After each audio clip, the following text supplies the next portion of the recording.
All right, well, good afternoon, everyone. My name is Tony Whitbeck. I'm the CEO of Key Management Group. And with me today is Shana Anderson, and she's our financial analyst that works on our AFA Compensation Design service. And so that really is our topic for today, and that's designing AFA compensation. Before we get into the details, though, what I'd like to do is just give you a brief overview of the services that we offer at Key Management Group. So there are different stages in an advisor's career. They start off as a solo practitioner where they generally need help getting prepared, delivering value, and marketing and growing their business. And then they typically get some support, and they need some help on building a team, getting organized, protecting the equity that they've built, and then beginning to scale their practice. And oftentimes they move into then a team practice area, and this is where they're worried about building the brand. They have to start thinking like a CEO and planning for what's next. And oftentimes this is where you're hiring AFAs to grow your team. And one of the biggest challenges that people face is putting together a compensation plan that makes sense. We have found that there are a lot of plans out there that are certainly benefiting the AFA, but when you get right down to it, it's not really benefiting the advisor much because they're typically serving the wrong client. And we're going to talk about that more today. And then ultimately, advisors want to transition out of the business, and so they need help finding the right successor, negotiating the right deal, and then transitioning their business. So we have different services that we offer along each step of a career path. We have some specialized assessments. You can see we do business valuations. We do 300 to 400 valuations a year, many of which are for Ameriprise advisors. We also do them for the banks that finance acquisitions. We have our quick online assessment, which is free, and I would encourage each of you to go through that process. Once you complete it, we'll schedule a follow-up call to go through the assessment. And then we have an in-depth practice assessment process where we look at all aspects of the business, which isn't free. There's a fee for that based upon the complexity of the case. But we have an executive coaching program where we work one-on-one with the owners of the business, and we do financial plan production and client meeting preparation. Those would be our two outsourcing services. And then we also offer guardian or continuity plans to protect the value of your practice in the event of your death or disability. As you grow into a team, oftentimes people will need more help with managing the practice. So we offer a practice management service. We have our AFA analysis. And then typically people start to grow exponentially by acquiring practices, and so we do acquisition consulting. Finally, for those that are looking to transition, we do succession planning. We have a platform called Advisor Legacy Sales, where we represent you as the seller, and we have about 1,200 buyers that get introduced to the practice that's for sale. We have a deal-making service, and then we offer an escrow service, which is often used with the deals that are being done when the bank finances the acquisition. So I think you can see that there's very little that we can't do. It's a double negative, but we really can provide value in all aspects of an advisor's career, whether they're just getting started or whether they're looking to transition out of the business. So enough about us. Let's get into the content for today. So first I want to start with a myth, and a myth is that if you have an AFA, your business will grow. Well, the reality is if you have an AFA, your expenses will go up and your risk will go up, but we don't necessarily know if your practice is going to grow. It depends upon how you use that AFA in your practice. So let's take a look at reality. Here's an example, and this is from hundreds of evaluations that we've done, and we look at the operational efficiency of a practice. And on the left-hand side, you'll see practices that have one advisor and two paraplanners or staff members, and you'll see that their 12-month trailing revenue is $700,000 with an expense ratio of 32%. On the other side, where you have two advisors and one paraplanner or staff, you'll see that the revenue is about the same, $690,000, but the expense ratio is much higher at 41%. That's because it costs more to employ an AFA than it does a registered or non-registered staff member. So in both cases, you have three people, but it's cheaper, obviously, to have one advisor and two staff members versus two advisors and one staff member. So another myth is that I should have an AFA to take care of my lower end clients. In reality, it's very hard to afford an AFA with this type of arrangement because you're taking a very expensive labor cost and applying it to very low value clients that don't produce a lot of revenue. And so this is a mistake we see time and time again, where people will hire an expensive AFA to serve the bottom end of their base. So if you look at the difference between serving low value versus high value clients, if you look at low value clients, the average GDC is $382 and the average assets under management is 34,000. And on the high value clients or high net worth clients, the average GDC is 8,500 and the average AUM is 1.1 million. So it takes 23 lower value clients to equal one high net worth client. And that means in order to make 60,000 in payout, it would take about 185 clients. And it's very difficult to find someone where their all-in costs is going to be, less than or equal to $60,000. And so Shana is going to take us through some examples today on why it doesn't make sense to hire someone to serve the lower end of your practice. So at this point, what I'd like to do is I'd like to turn it over to Shana. Shana is going to take us through the rest of today's content, and then we'll open it up for some questions at the end. So Shana, it's all yours. Thanks, Tony. Can you hear me? Again, I apologize for the audio. We can hear you fine. Okay, great. Thank you so much. So as Tony said, a lot of times when we are working with advisors and talking to them about their AFA situation, a lot of times it was some of those myths that led them to hire the AFA. It's because they felt like they were at capacity and they needed to bring someone in to service their lower end clients. And one of the questions we always get from advisors is, so, you do a lot of AFA compensation. How much should I be paying my AFA? How much does an AFA normally make?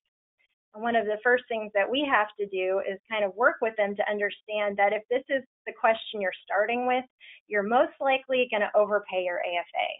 Because if you just take what an average AFA makes without putting it in context of your practice and what the AFA is doing, in most situations we find the AFA is probably overpaid.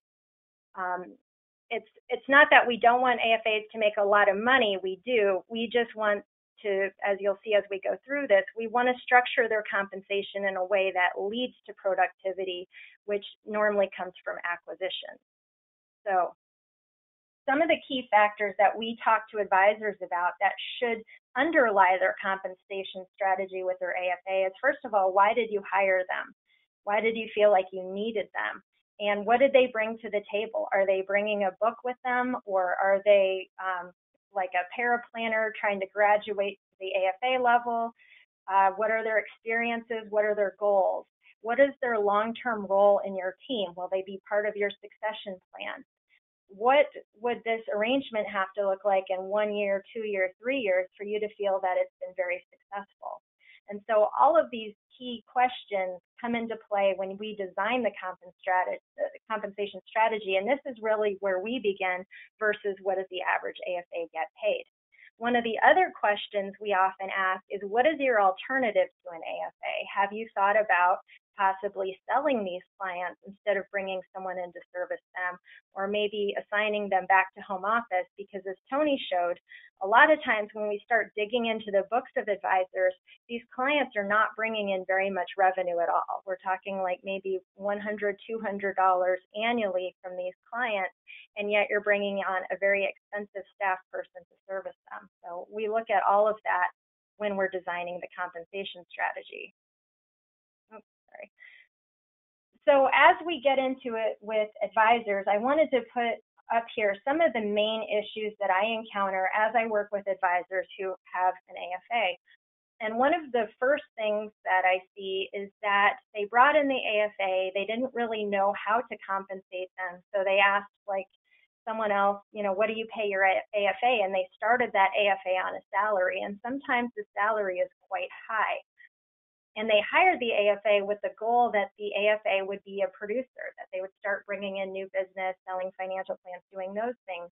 But once they assigned the salary to the AFA, none of that stuff happen. They had a goal to make this AFA a rainmaker, but 2 or 3 years into the arrangement, what they have is a very high-paid staff person who is not producing.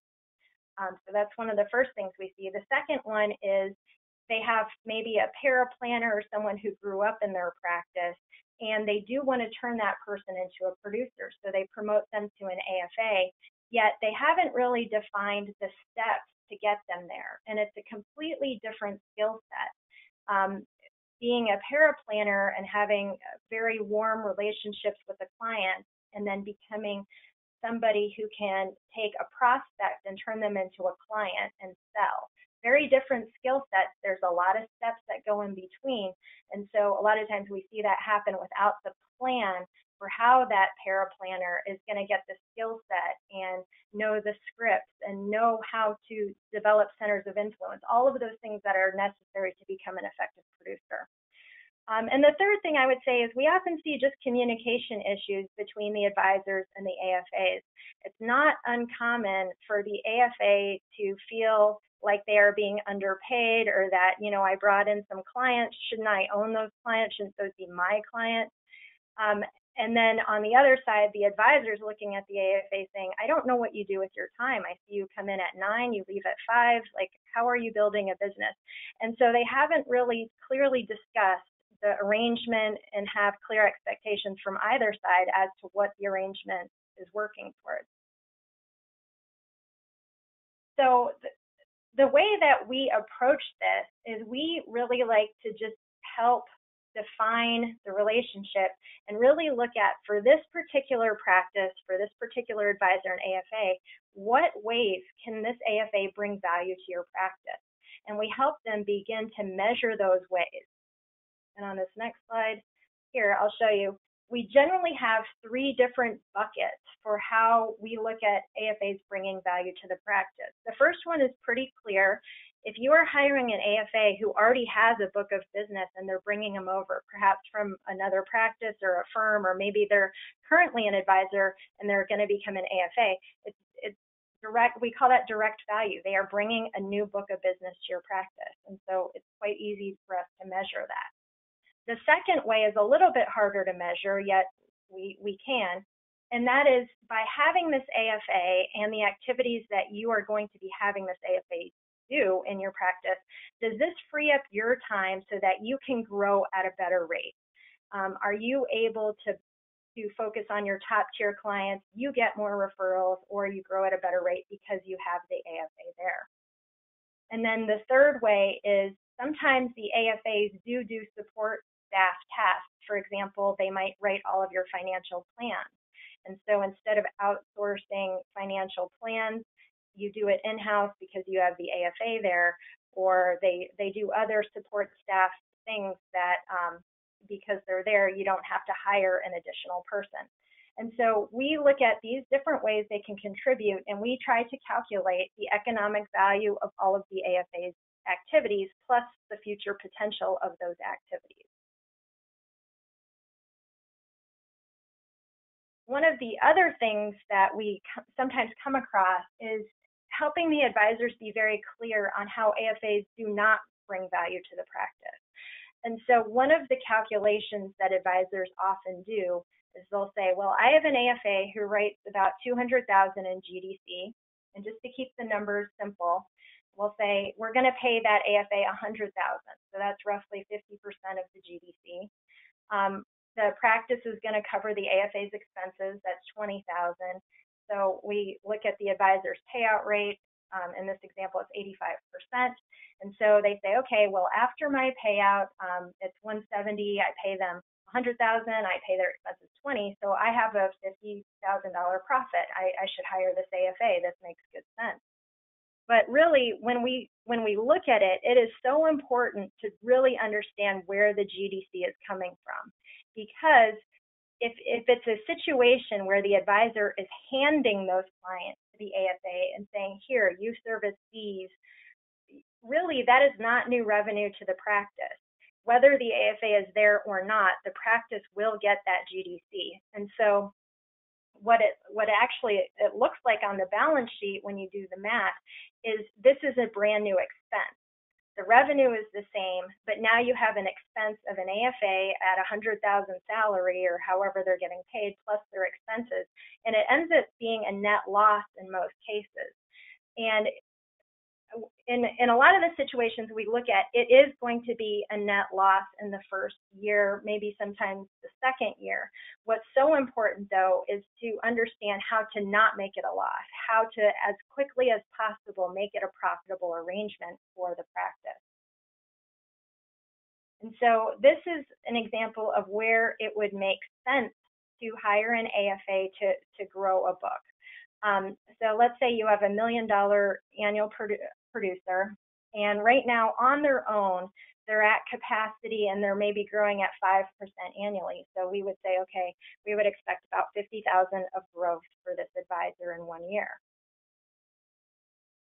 Now, if the advisor were to segment out their client base and hand 200,000 to the AFA, and if that AFA is able to grow that 200,000 at a better rate than the advisor was doing on their own, let's say the AFA is giving that book of business more attention and they're able to maybe reinvigorate some financial planning and sell some insurance and do those things and can grow it at 10%. And then the advisor with the remaining book of business, 800,000, can grow it at 8% because they too have more time and attention. Then that's when you start to see the growth. And it's most likely in that first year, again, it's not going to be profitable. There is going to be a growth differential, but most likely it's not going to be enough to make up for what you have to pay the AFA. So again, it's how do we get these levels of growth, sustain them, and let them grow each year so that it will become a profitable arrangement for both parties in the future. In this example, if they continued with this trend, again, in year one, the change is about $34,000, which after you pay the AFA's salaries and expenses, it's not going to be profitable. But by year 5, there is a lot of money there where it can be profitable. So when you have an AFA, we've talked a little bit about how they bring value to the practice. The next part of the equation is understanding both the expenses and risks, which are the negatives to the practice. And ultimately, we're going to offset those two, and we hope at the end there's profit there. That's what we're working towards. So some of the expenses for an AFA, and some of these are known, and sometimes the advisors haven't really taken a close look at how expensive their AFAs are until we go through these exercises. But we have what we call corporate office expenses, which are things like your association fees and technology, supervision, E&O, licensing. I would say a typical range I see for AFAs is about $10,000 to $18,000 for those corporate office expenses. And some of the variables, again, are technology. Do you have extra subscriptions? Do you have the basic E&O or the higher level? What supervision is also on a sliding scale, so that's why there's a range there. And then we have support expenses, which would be things like, are you paying rent for your AFA? Is your AFA using your paraplanners? Are you giving them a marketing budget? Are you paying for coaching for them, or computers, phones, ticket charges? And also one I put there on the bottom in capital letters is your time. That should also be part of the equation, because if you're bringing in an AFA who requires a lot of your time for training, that's time that you could spend elsewhere, and it's an important part of the equation to consider. Then on the right-hand side, we have things like employment taxes, whether they're 1099 or W-2, the picture will be very different. If they're W-2, you're also probably going to have some form of benefits or 401k. And then you might also have some new expenses if you're bringing in an AFA. If they're selling a lot of financial plans, you might also have some outsourcing for the plans that they're selling. Or if you had an AFA who was a paraplanner, you might have some replacement costs because now you have to hire somebody else to do the things that that person used to do. And so the expenses range greatly. Again, it matters a lot if they're a 1099 and they cover their own expenses, or if they're W-2, but it's not atypical for me to see a range of about $10,000 to $60,000, and that's before you pay them $1 of salary or wages. So that's just to have them there in your practice. The other part that is a negative when hiring the AFA, in addition to the expenses that you incur, is the new risks that you have that you don't necessarily have with other employees. And that's because an AFA is your face to the client in many situations. And so they also bring with them regulatory risk to your practice, perhaps complaints, investigations, errors, bad advice, all of those things when they're representing you. So there's also the risk to your reputation if the AFA is not professional or puts a bad taste in the mouth for your client. You also have to consider the employment rules, and sometimes these are state specific. And if you are doing one of the more complicated compensation strategies where perhaps they have a very small salary, but then they have a comp structure, you have to be mindful of state laws, minimum wage laws, overtime rules, all of those things. And then you also have the risk that you invest quite a bit in this person and they don't end up developing, or they undermine you, or they create tension in your office. The one highlighted in yellow here is one that unfortunately we see quite a bit, and that is after some time the AFA doesn't work out and it's decided either by one party or the other that they need to leave the practice. And sometimes it does not go well. And we call this the bad breakup risk, because if the AFA leaves and you didn't have very clear contracts in writing about who owned the clients and which clients were going to go to which person, it can get very ugly, and the clients always end up in the middle, and we rarely see it where it ends up great. Usually both parties lose out. People have selective memories. They think, oh, remember this conversation 3 years ago, you said this. So, and anyhow, you'll see the bottom line there is proper documentation is so important in these AFA relationships. And if you can do it at the beginning of the relationship, you are the best protected. And you really want to think through every scenario that could happen with an AFA and make sure that you have clear in writing what will happen in those situations. So this represents here what we would call equity risk. And so when, say you hire an AFA and you assign some of your clients to that AFA doesn't work out maybe after 6 months or a year, the risk that the clients are loyal to the AFA is going to be very low. So you can see on the far left, it's mostly gray because the client loyalty will still lie with the advisor. And so on the far right-hand side, imagine, 5 years of servicing goes on and the clients have not met with you for a long time now. They've been meeting with your AFA and they now have a relationship with the AFA. And imagine 5 years in, it doesn't work out or the AFA finds a new opportunity elsewhere. You might say, well, you have a non-compete contract signed, you can't take these clients with you, or we had some kind of verbal agreement that these are my clients no matter what, and you might think that you're protected because at Ameriprise, the franchisee owns the client. But if that client on their own initiative decides to follow the AFA, there's little you can do to protect yourself in those situations. And so one of the documents that we suggest when we talk about documenting your AFA arrangement is what we informally call a practice prenup. And it's a lot of these things that I talked about, documenting what happens in the event of a death, of a disability, of a termination, of an AFA joining another practice. What happens to the client? And in a lot of cases, the way that you can protect yourself is in this document, you say, if you leave and if you take these clients that you brought into the practice or whatever, you can do this. However, the price tag is, and you'll have a formula there, so that if they do take the clients, at least you get back some of your money because they have to buy them from you. And so that's one of the documents. I would say very rarely do we see people have this, yet we strongly suggest it to protect yourself and protect your equity when you're introducing an AFA to your client base. So to go back, we've talked about where the value is coming from with the AFA, and it might be different in each practice because some practices really do need more of that support staff role, and some practices really do need a rainmaker. So it's not going to be the same for every AFA.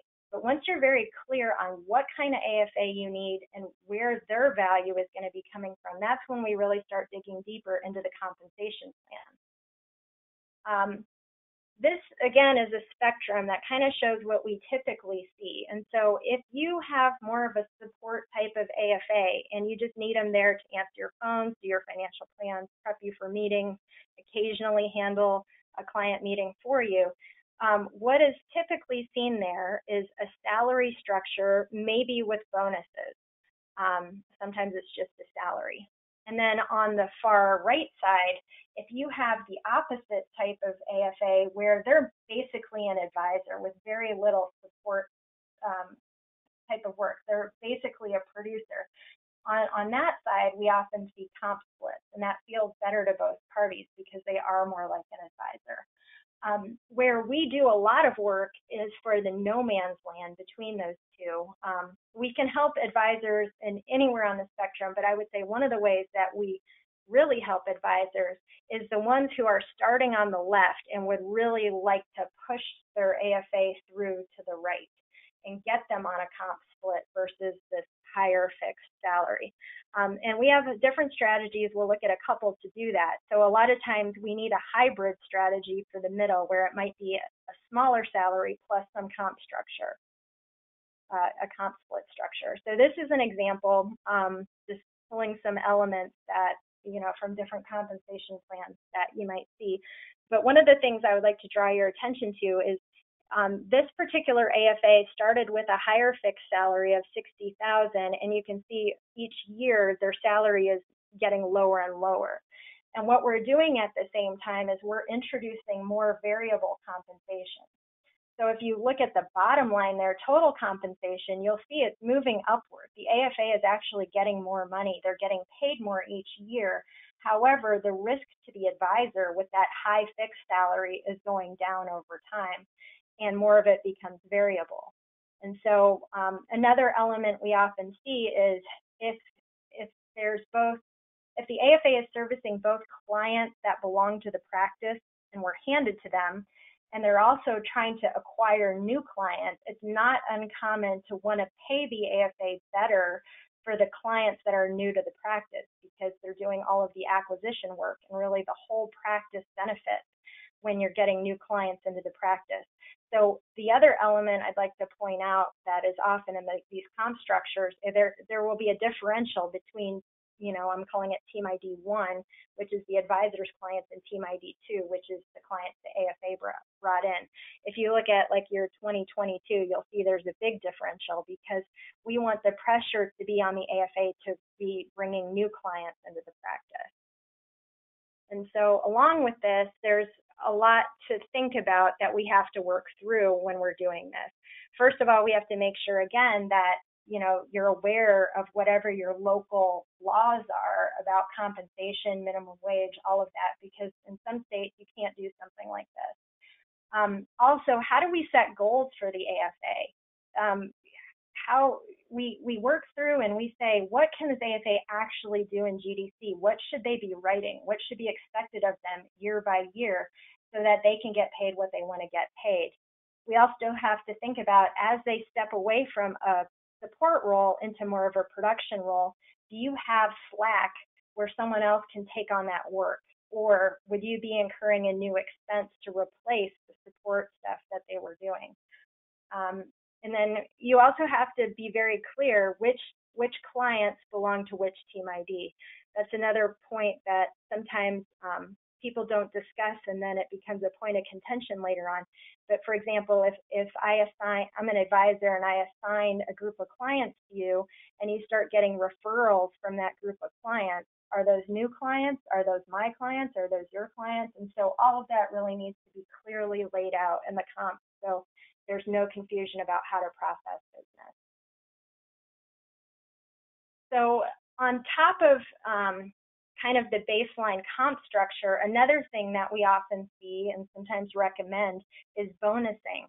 And bonusing tends to make the most sense, I would say, in situations where the practice really needs the AFA to be focused on financial planning. Sometimes you really need to hit your growth numbers for financial plans, get new financial plans, so that the whole practice is at a higher payout rate by getting the financial planning bonus. And so in those situations, it makes a lot of sense to develop some kind of financial planning bonus for the AFA so they can help you hit your practice's targets. Bonusing can also make sense for focus on team goals, because without it, sometimes everyone is very siloed. And so by bringing the team back together to try to hit team goals, you can do a team bonus for your whole practice. Bonuses also help ensure that at least annually you're sitting down with your AFA to talk about the relationship and do a review process, because you have to sit down and figure out if they're going to get the bonus or not, and why or why not. And that helps facilitate that communication piece that often goes awry. And then also, if you are weaning, if you're weaning down the salary, bonus opportunities can help offset the lowering of the salary.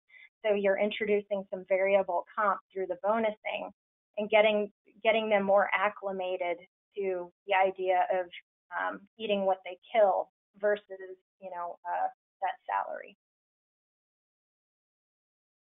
So this is another example. I talked about it a little bit of one of the things we do is we really take a look at where the practice is on the payout grid, and we project it forward looking at the next year's payout grid. In this example, if this advisor had this GDC and book of business you see on the screen, their base payout rate would be 86%. And then if they had closed the year prior with 90 plans, they would have gotten a 1% bonus, and their payout rate would be at 87% total. When we look forward to 2020, those exact same numbers, let's say nothing changes, the hurdle rate changed, and so their payout rate is actually lower. They went from 86 base rate to 85, and now to make up for it, they really have to focus on their planning. And so in this situation, we would want to focus the AFA's attentions on that growth number, helping the advisor hit that planned growth number, because then the whole practice can hit an 88% payout and actually be better off than they were the year prior. So the income change in this scenario would be about $23,000 to the practice. And so there is money there to consider bonusing the AFA, because your payout rate would be higher with that comp, the higher comp payout. So that is, when we think about how you pay your AFA, what we've talked about so far was a lot about cash flow, their salary, their expenses, those things. One of the other pieces that often factors into how you compensate your AFA is equity. Should your deal with the AFA include equity? And one of the things that we see very often is that the advisors are very quick to go ahead and say, all right, you get equity in these clients, or you get 50% equity, or whatever. And we just caution that, again, if you're looking at, we've seen enough scenarios with bad breakups, it's really better to not include equity in your deal with the AFA unless it has to, because it can get very messy. And let's say you did offer equity to your AFA, and then a few years later, another AFA comes in. Are you going to keep giving equity to different AFAs? Like, at some point, you might become a minority shareholder in your own practice. And so it's really important to be very prudent about how you talk about equity with your AFAs. Our rule of thumb is consider including equity in your deal with the AFA if they are bringing the equity to the table. Again, if they're bringing a book of business, if they're building it, or in situations where they're buying it. And I put that in red because that's one option I don't feel advisors consider often enough, is actually having their AFAs buy into the practice with cash. And that's another scenario that you can consider, and it really helps align both the advisor and the AFA if they both own shares in the same big practice. But a lot of times that's not how it's structured at all. We have another webinar where we talk a little bit more about what it looks like to structure a deal like that, where the AFA buys into the practice. But in any event, for the sake of this presentation, I would just say equity should be considered if they bring it, build it, or buy it. Other than that, you really should try your hardest to make it very clear that you own the equity in all clients, And even if the AFA leaves, that should be the understanding, is that the clients belong to the practice. With that, I'd say it's very important for your documentation to clearly differentiate between comp split and ownership. A lot of times AFAs get that confused. So if they're getting a 40% payout rate, they believe they own 40% equity in those clients too. And unless it's clearly stated that they do, that should not be the case. So again, be very prudent when offering equity. Consider a vesting schedule too. That's another way to do it, so that they have to be with your practice for a period of time before they get that equity. And of course, make it official, have the right documentation. Make sure this is in writing so it protects both parties. So to wrap up, the key points for AFA compensation, I would say, start with why you are hiring this AFA. Really think about the role that you want them to have in your practice, both here and now and also in the long run.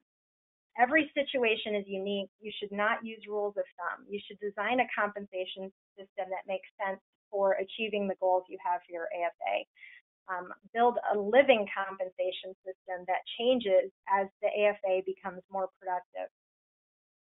Hope for the best, protect yourself for the worst. That's where the documentation comes in. Do not involve equity unless they bring it, build it, or buy it. And remember that creating a rainmaker requires a significant investment of time.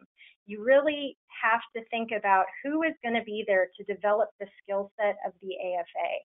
It doesn't happen naturally, and even with a compensation plan that pays them to become a rainmaker, they still are going to need someone there holding them accountable, coaching them, and mentoring them through the process. And if you don't have the time to do that as their employing advisor, you need to have a plan for them so that someone is putting that pressure on them to help them achieve their goals. So in terms of our AFA analysis, this is one of the services that we provide where we help advisors design a specific compensation for their package for their AFA. And we'll go through all the elements I discussed. And that's a fixed price for that service. It's $13.95. You buy it online.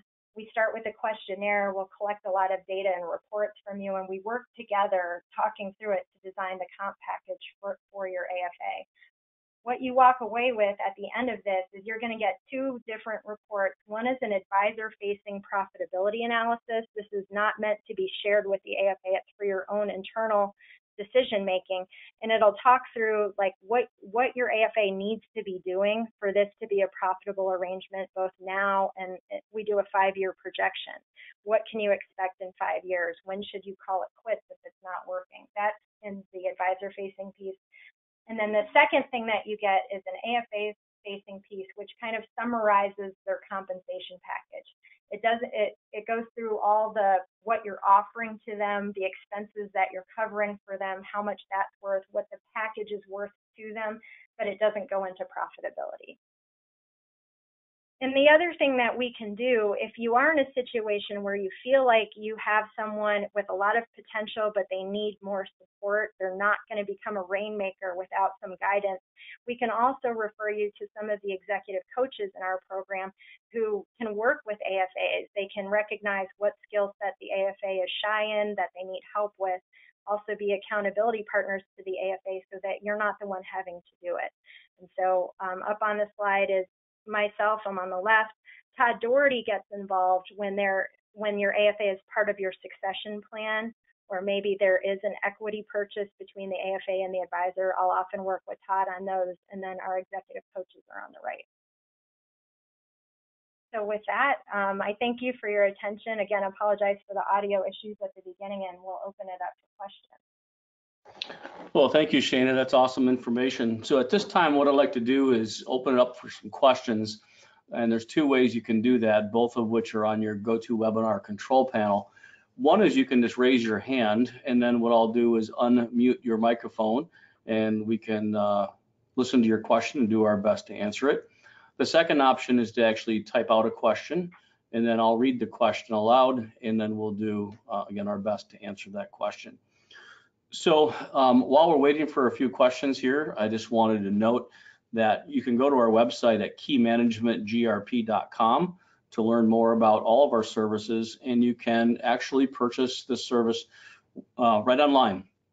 So you can go to the AFA Analysis and click on the Buy Now button, and you can purchase it with a credit card, and then that'll get the process started. The other thing that I would encourage you to do is go to our website to take our free online assessment. And what we'll do is follow up with you after we receive that and discuss what we see based upon how you've answered those questions, and then to see if there's any services that we offer that would help eliminate the pain points that you have within your practice. So I am looking right now, and as of right now, I don't see any questions. So I'm going to give it about to the count of 5 and see if we have anybody raise their hand or type in a question. 5, 4, 3, 2, 1. All right, looks like no one has any questions today. So I want to thank everyone for joining our presentation, and we hope to hear from you so that we can share with you the ways that we can help you in your practice grow or transition, whatever your vision is for your practice. Take care.